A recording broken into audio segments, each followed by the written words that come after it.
All right. Hello, hello. Thank you guys so much for being here. Thank you to everyone who is here in our audience today. And one thing I just want to start off with is saying thank you to Margarita and to Upasana for being here today. Today, we're going to dive into user risk in 2026, how it's evolved over the last 10 years or so, how we actually define it now, and how we can best prepare our users to both defend themselves and to defend the organization. So once again, we have Margarita Rivera here, the global CISO at Carnival, and also a member of Dune Security's CISO Advisory Board.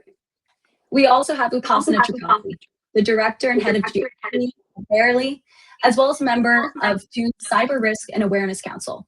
Two really integral parts of our community here at Dune that have powered how we've built the company so far today, and how we continue to serve the overall user risk community and the security leaders who are protecting us and all the communities that we like to interact with every day.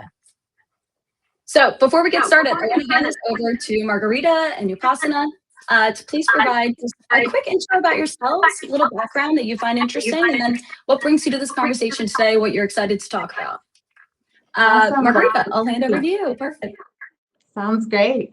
Thanks so much for having me. An absolute pleasure to be joining you ladies for this wonderful conversation around human risk.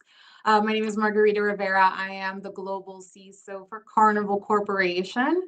I have been here now close to 2 years. I can't believe how fast it has gone by, but been in the industry a little over 2 decades, primarily focused on Fortune 100 and Fortune 50 companies and a lot of different industries. Have seen the transition of what was once security awareness to now the coined term of human risk management. So really excited that we get to kind of dive in and talk about the nuts and the bolts around this and how other organizations are facing this and walk away with some, new strategies and new ideas. So thanks for having me. Excited to be here and excited to dive into today's topic. Thank you, Margarita. I'm really happy to be here. It's Women's Month, so really happy to see this panel. That's all women's. I'm Upasana Tripathi, and I am a director and head of GRC at Verily. Verily is an alphabet company. It's a life sciences company, so we are in a very regulated environment. I've been here for about 4 years, and prior to this, I spent many years in consulting with Fortune 500, Fortune 10 companies, all in cybersecurity, and it's really been interesting to see how it's evolved. How human risk has evolved, especially now that we're living in such interesting times. I'm really looking forward to this conversation with you guys. Amazing. Thank you. And seriously, just like you said, it is Women's Month. It's amazing to have. I think what we found is we have some really amazing conversations with women in our security community. Both of you have been such great leaders within the security space overall, and also just within Dune's group. I love speaking with you both. So yeah, I think it's going to be a fun conversation today. One thing I want to cover before we can actually get into how we can best prepare for user risk issues and potential incidents that we might face this year, we have to define what user risk means. I think we've seen a series evolution in that over the last, let's say, 5-10 years or so. What used to maybe be defined as phishing clicks and security awareness training has now turned into a full layer of cybersecurity, looking at a myriad of different potential threats across social engineering vectors, crossing over to the insider threat space as well. So I guess before we get started, I'll hand it over to Margarita first. Can you speak a little bit more about how you would actually define user risk and what has changed over recent years?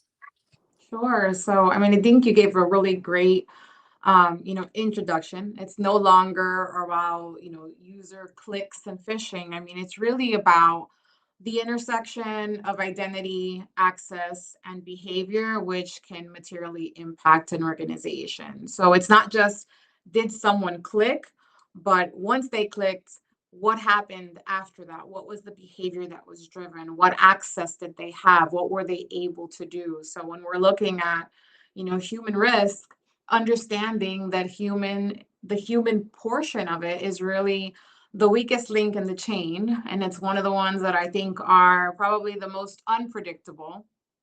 How do we essentially, evaluate that and evaluate the identity, the access, and the behavior of those individuals in order to make strategic decisions on how we best secure our environment?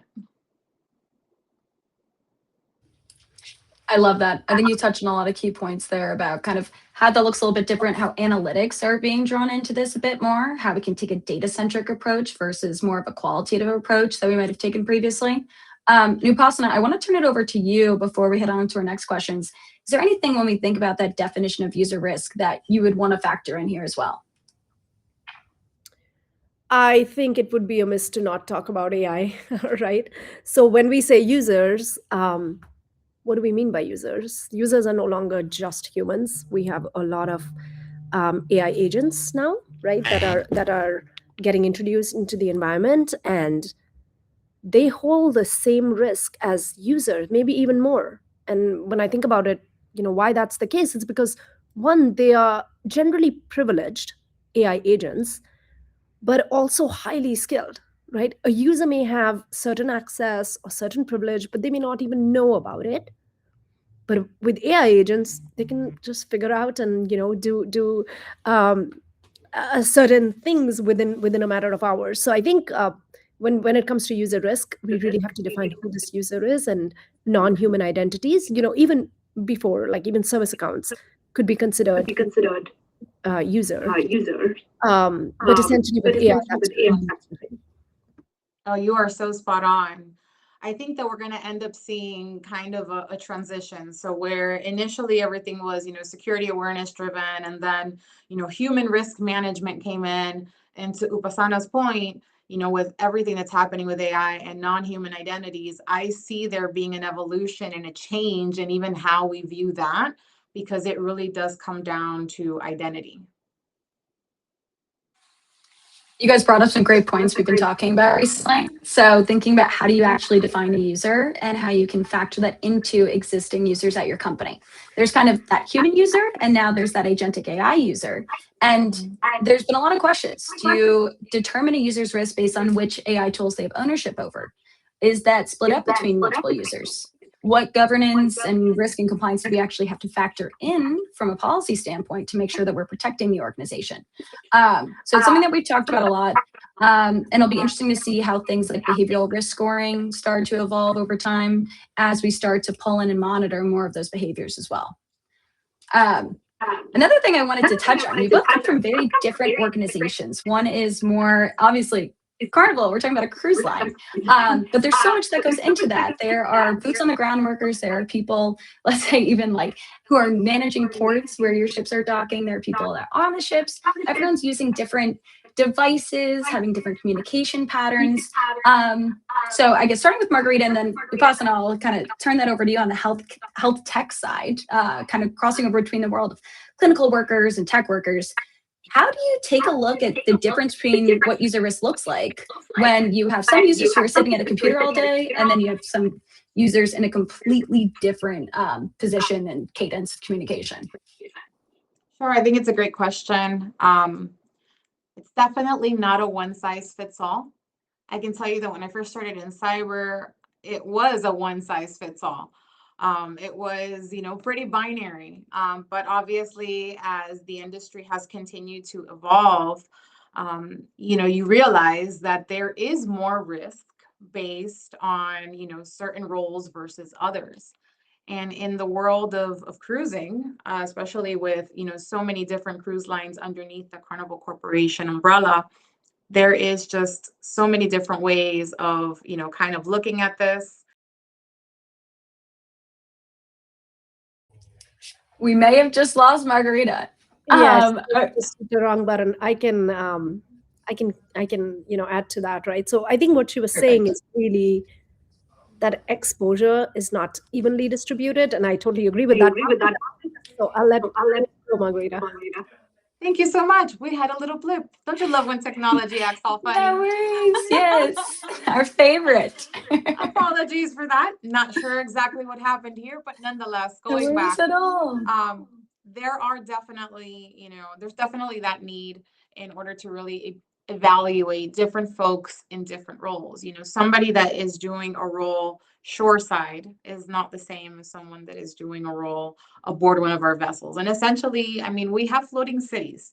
There are all kinds of things that are going on aboard our vessels. And the responsibility and the risk varies. You may even have folks that are not necessarily at a computer, with an Outlook inbox doing, transactions day in and day out, but they may be operating, our propulsion system, or they may be operating our vessels and leveraging our navigation system. So as we embed controls from a user perspective, it is going to be risk-based. Not everybody is created equal, and not all access is created equal. Just how we do, least privilege basis when we're giving access. Well, to that same effect, you're taking a look at all the folks that are within your organization and determining those that are highest risks. What do I need? How do I train them? How do I protect them? And how do I formulate controls to make sure that we are protecting the most important assets, and incorporating just the way we incorporate security into those workflows. It has to be integrated. It can't slow it down. It can't cause friction. It has to be very easy, very lightweight to help us continue to do things from an operational perspective, but in the most secure fashion.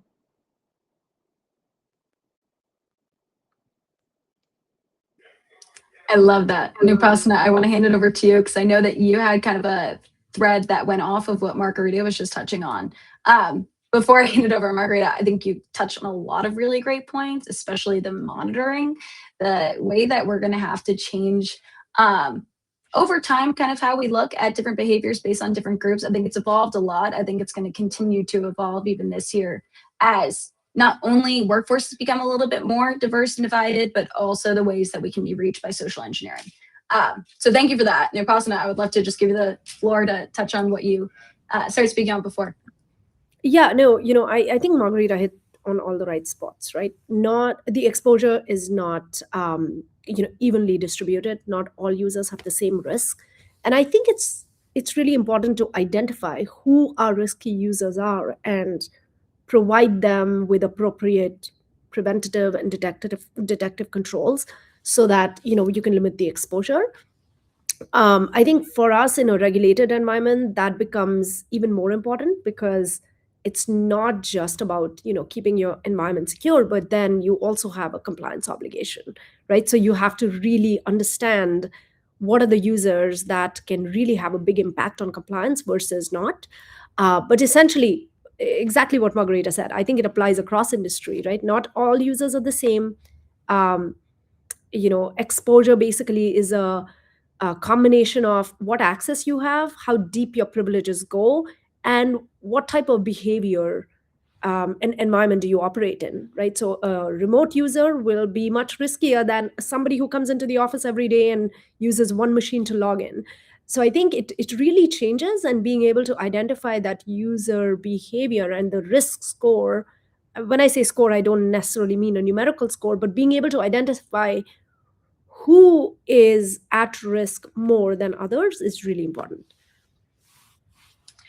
I love that point. And I think what you touch on is this can't be just like, I think Margarita was the one who said it, and I could be wrong, Upasana, my apologies.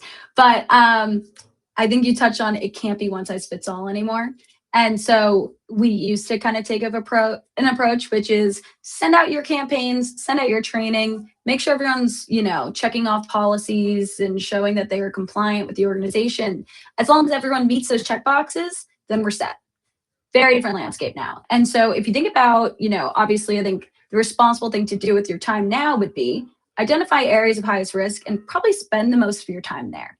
Make sure that your low risk users are taken care of, but really focus a lot of your energy and maybe even your team's resources on the groups that are showing the biggest potential risk of breach or incident to the company, and focus your efforts there. And so kind of a broad question, and I think both of you will have different perspectives on this. Upasana coming from the GRC angle, as well as Margarita coming from the CISO angle. How do you set up your organizations for success, your team specifically, to make sure that you can identify those high-risk groups accurately? And then also, the right resources to be able to remediate that risk as well. So feel free to take that in the direction that you'd like, but curious to hear your thoughts. Sure. So, I mean, I don't think that we're going to have that much of a difference between Upasana and I in terms of our approach. The reality is that, you know, from a cybersecurity perspective, irrespective of the industry that you're in, you know, you're going to have folks on your IT side, in your development shops, folks that are in HR, folks that deal with finance. I mean, there are core groups of people within every organization that just inherently, because of what they do and the role that they sit in, are automatically going to be deemed higher risk. I think ultimately it comes down to what that access is. How much access do they have to the most critical information, and having an understanding of what those crown jewels are, I think really helps kind of shape which folks are obviously at a higher risk than others. I mean, there are certain folks within every organization that, you know, may not be as risky simply because of what they do day in and day out. So I think that there are a certain set of folks, it doesn't matter what industry you're in, those folks are going to be, you know, number one primary targets because of visibility, because of their role, because of their access. And then, you know, you get a little bit more granular, I think, you know, within the organizations that each of us, you know, navigate through and determining. But it really, to me, it's always been about, you know, what access do they have? What systems do they have access to? And, you know, you're just doing essentially a risk analysis to determine what groups of people are higher risk in your environment versus others. Upasana, what are your thoughts? Oh, totally agree. It's the same approach, right? You identify your crown jewels, you identify what is critical to you, right? Which can differ from organization to organization, but the essentially the process remains same. Um, I think it's really identifying those people that can have a lot of exposure, and then planning for it, right? There can always be lateral movement. That's why it's important to address every aspect of it. It seems easy to do, but it's not, right, when you're actually doing it. But essentially it's that exactly what Margarita said. Identify your crown jewels, identify who's critical to you, again, who's that risky user in your environment, and then protect for that. Awesome. Thank you. No, I love that. I think it's super helpful, and it's good to think about those specifics, you know, which levels of access and, you know, ability to access that sensitive data and systems, what's most relevant to your organization, how do you identify that, and then how do you then turn that into real protection for the organization. And in a little bit, I want to get a little bit more into kind of what that response plan looks like when we're being, we've talked a lot about being proactive. Once we get to reactive, how do we start to, first of all, what's the immediate response that's most important, that first 24 to 48 hours? And then how does that turn into long-term policy change? But little teaser there, before we get into that, I want to think about what are the potential biggest risks that would lead to an incident this year? Focusing on user risk, I think a huge area to focus on here is social engineering. We have a lot of buzzwords going on. We have people talking about everything from AI spear phishing, which has been around for quite a while, but it's getting more advanced. We have new vectors that are coming out and becoming more prominent across SMS phishing, encrypted channels like WhatsApp, Signal, Telegram, collaboration platforms like Slack or Teams. We have social media. We have deepfakes, both over voice and video. If you have to think about what organizations, that feels like a lot, it's very overwhelming, kind of stepping away from the FUD angle and instilling fear. How do we start to break these down? Focus on what's most important to prepare your users for? I guess just starting there, which vectors do you think are biggest focus for you when it comes to a testing and preparedness standpoint out of those vectors we just spoke about? It's if we really think about the evolution of how things are changing, right? Early on, it used to be email. You have a phishing email, which used to be mass distribution, coming from obvious domains. They were very generic, targeting every user the same way. That's really changing. It's becoming highly personalized. It's very context aware. So, attackers will now look at your LinkedIn profile, figure out where you work, what you do, what is your role, what is your company news like, and then be able to craft a targeted attack that feels very real. And that can come through any channel, right? It can come through SMS. There can be you can get attacks through Slack, you can get attacks through email again, and then deepfakes is whole another thing, right? Which makes it so hard to differentiate between what's a real attack and what's legitimate, business as usual. I think we've started seeing a lot of real time attacks around recruiting now, right? So there's users who would or attackers that would target hiring pipelines, and you can see like fake profiles applying for jobs and then being able to get through the whole process using real-time AI and deepfake to answer questions while they're in interviews. So to your question around how do we tackle this thing, I think it's really important to build layered verification into your processes, right? So of course enabling users and making them more aware of such things happening is super critical, because we want to be able to differentiate, but because it's getting harder to differentiate, really building those layered controls in place, right? I think one thing that you could do is just educating the user, but then also the piece that I feel is really important to limit any exposure to attack is access, and access to everything, whether it's your service account, whether it's your API, whether it's your agentic AI, just limiting what that can do. So least privileges, not just, you assign this person a role because he works in finance, so give him a finance role, but it is that allow them only to do this particular action, so that when you have an attack, the exposure is very limited, right? Or when that account gets compromised, the exposure is limited. So yeah, I think that's what I would say. It's really hard to tell the difference between what's legitimate versus what's an attack, and AI is just a force multiplier there. Yeah.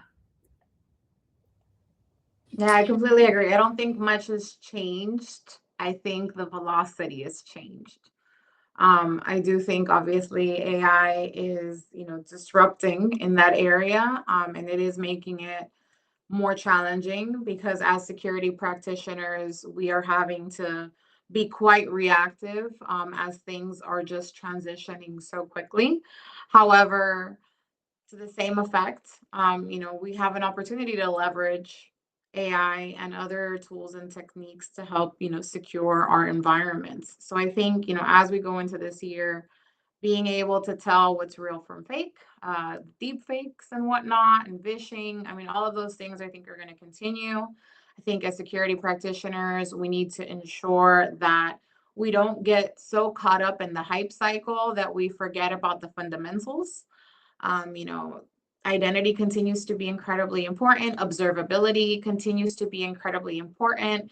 That's how we stay, ahead and are able to truly detect and respond when certain situations do happen. And I think that obviously with the onset of all these SaaS tools and whatnot, it's changed. It's changed from how things were, a decade ago. So, we are definitely in a position where we have to be able to detect and respond quicker than ever, because essentially velocity is what, we're coming against.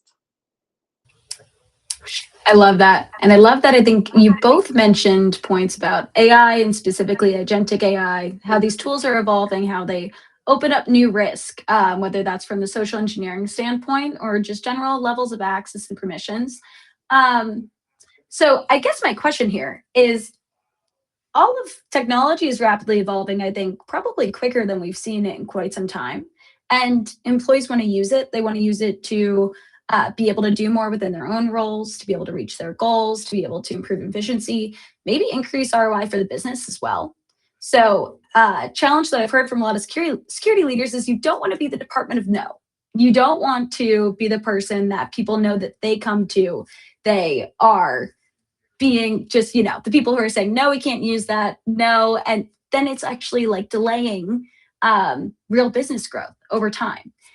And so when I think about this, I'm wondering, how do you create the proper culture where you can be the department of how, not the department of no, as people want to take advantage of technology that is rapidly evolving? Yeah, so I mean, I'll be honest with you, like that has been, I think, my platform for the last 20 years. I've never had this antiquated mentality of no. It's, yes, if.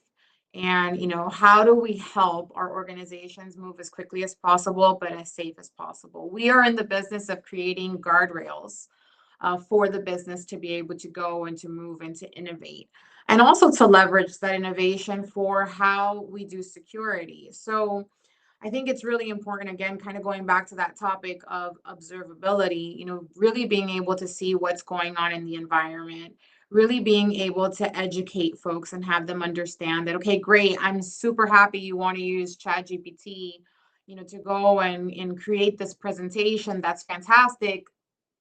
Maybe you don't want to go get our financials and throw them into ChatGPT unless you're in an enterprise version, which is a different story. So I think being able to give some clear guidelines on this is what you do want to do and this is what you don't want to do, as well as making it incredibly personal, because just like you don't want to put company financials into, a public LLM, you don't want to do the same thing with your own personal information. So trying to make those parallels where it becomes a part of the culture, a part of the day-to-day, and really educating our folks to understand what are the true risks. I mean, essentially, as security practitioners, that is our role.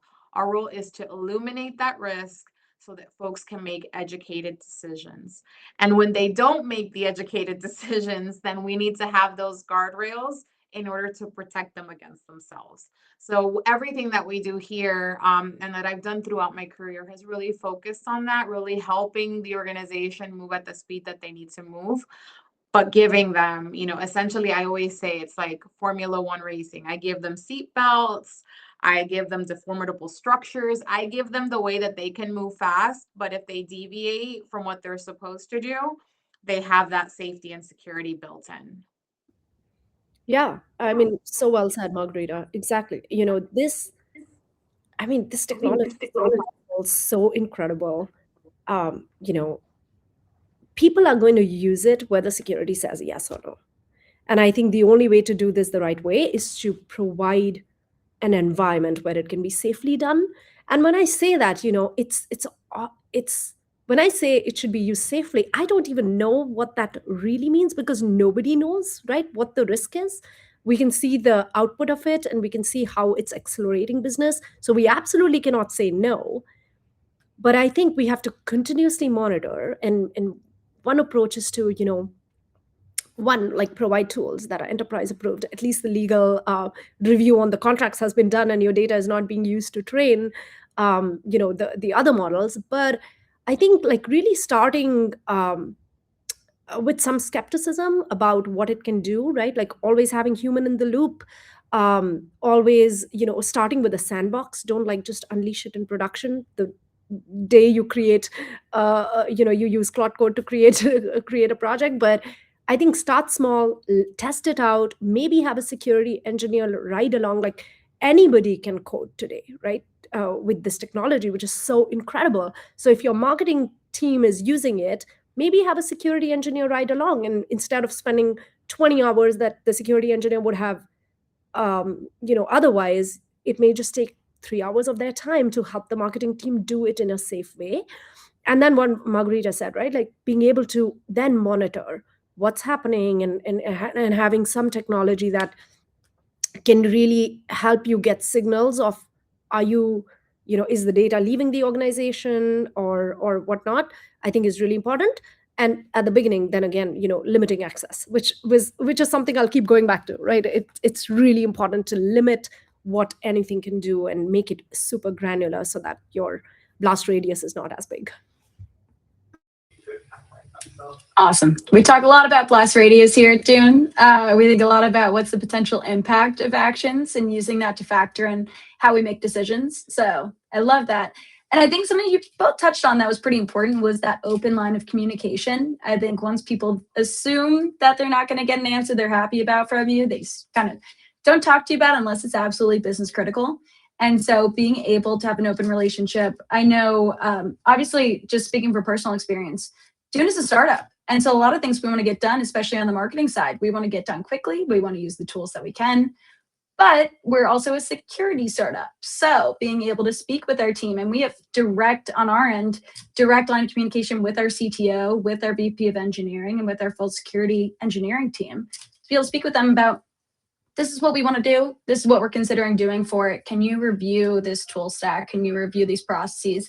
Can we make sure that we set it up correctly so that we don't run into any potential issues down the road? So yeah, I loved all that. And I think I've seen it work in action here. And now kind of last macro topic I want to touch on is what I mentioned earlier, which was in those moments, whether there's a lapse of judgment from a user, whether there is something that slipped through a system that you weren't expecting to happen, there will always be a risk of incidents occurring, no matter how great you set those systems up. So if that happens, and let's stick primarily to the user risk side of things, just so we can focus on this use case.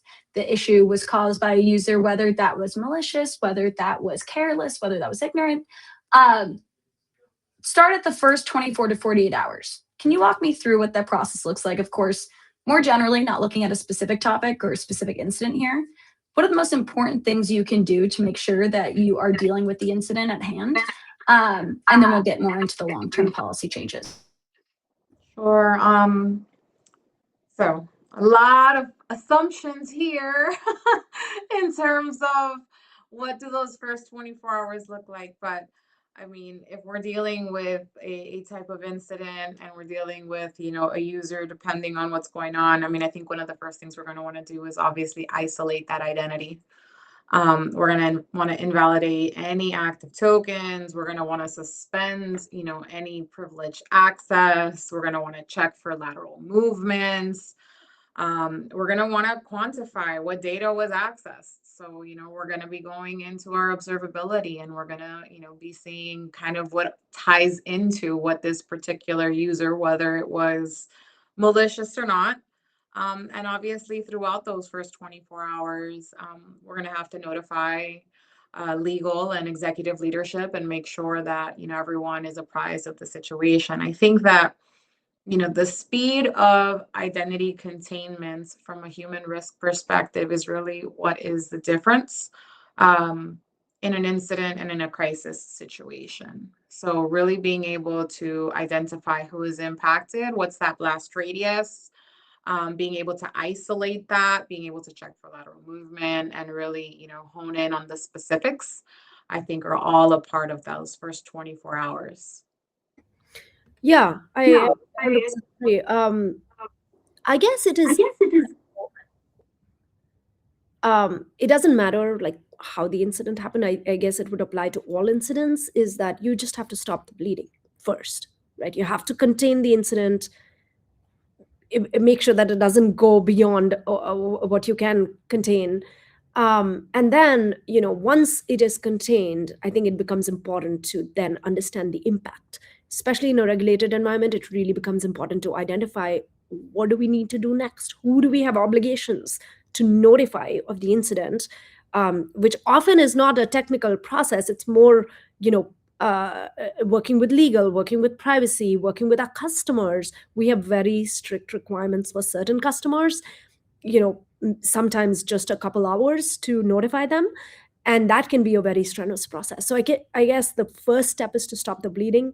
The second step is to really identify the impact and your contractual obligations to whoever, right? To authorities, to customers. And then you would get into really understanding why it happened and how can you go back and, solve for that.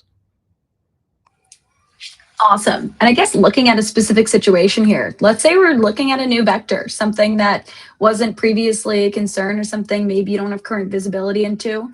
For instance, someone shares, let's say, financial information about your organization or, something that's sensitive to the company over WhatsApp to a malicious threat actor. It's something that is discovered. It is documented as an incident at your company.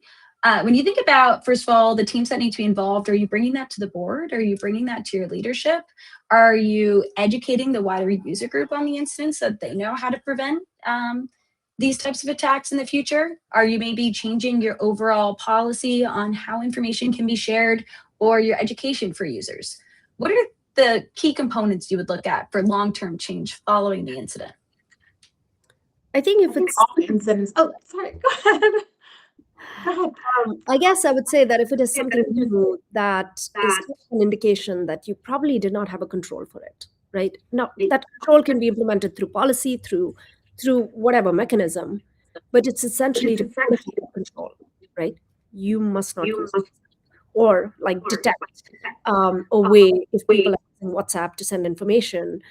But I think essentially take the retrospective that you did from the incident, turn that into a control, and put it in your organization across the board, right? So an incident response and a retro can really be an opportunity to strengthen your posture for the future.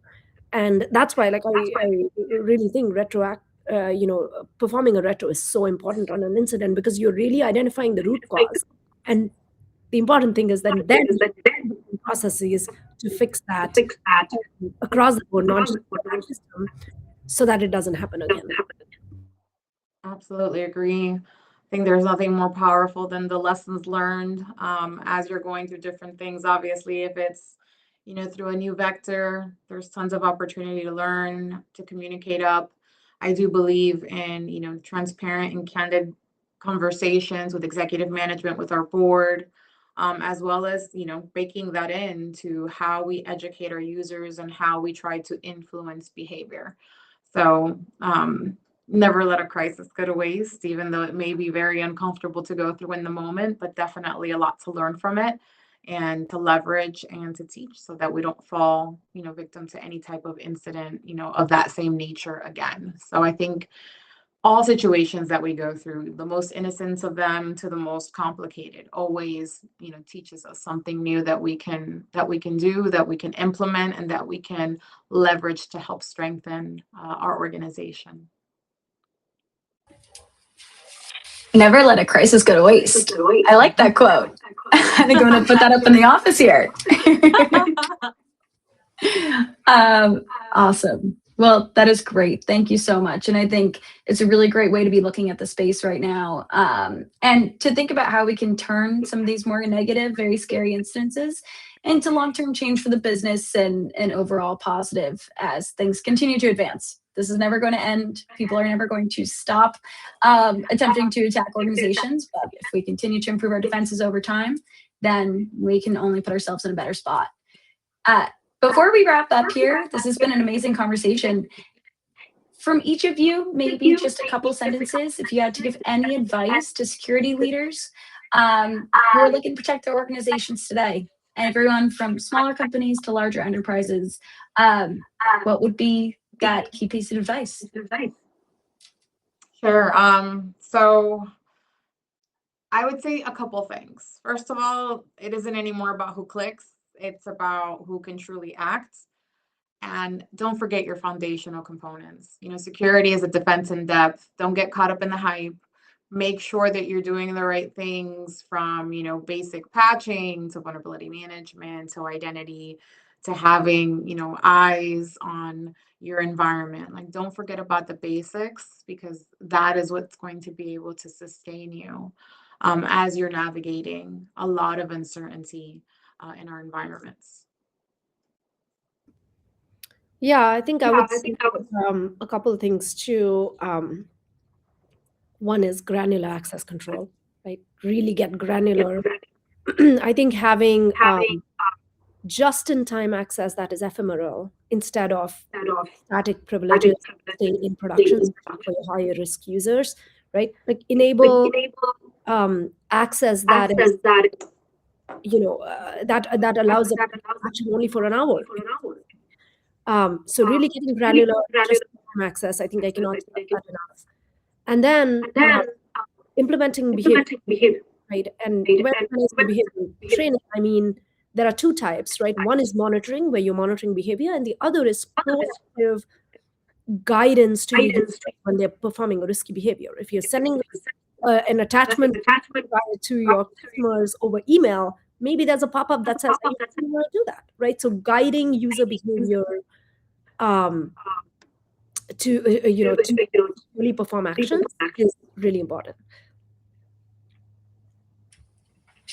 Amazing. We're as strong as our controls, right? And I think the more that we can use the information that we gather and use that to determine the way that we can protect users by starting with least privileged access and then granting more based on good behavior and on great outcomes, I think we'll be in a good spot. Well, thank you both. You're both amazing. Like I said, I knew this was going to be a great conversation, and that proved correct. So super grateful to have you both here and to be part of the Dune community generally. I know you're both very busy people, so thank you for speaking with us today. Oh, my pleasure. Thank you. Awesome. Thank you, guys. Have a great day. And thank you to everyone who joined today. We are going to be hosting these quite often. You'll all receive emails about our upcoming webinars, but our next one is going to be on March 20th. And that is actually diving deeper into the space of agentic AI risk. So looking at actually how these specific tools can be regulated. We have Shelby Talent, who's joining us, who actually has built her own AI GRC department at Alaska Airlines for this very purpose. So I think it's going to be a great session. Thank you, everyone, and have a great day. Happy Tuesday. Take care. Bye, guys.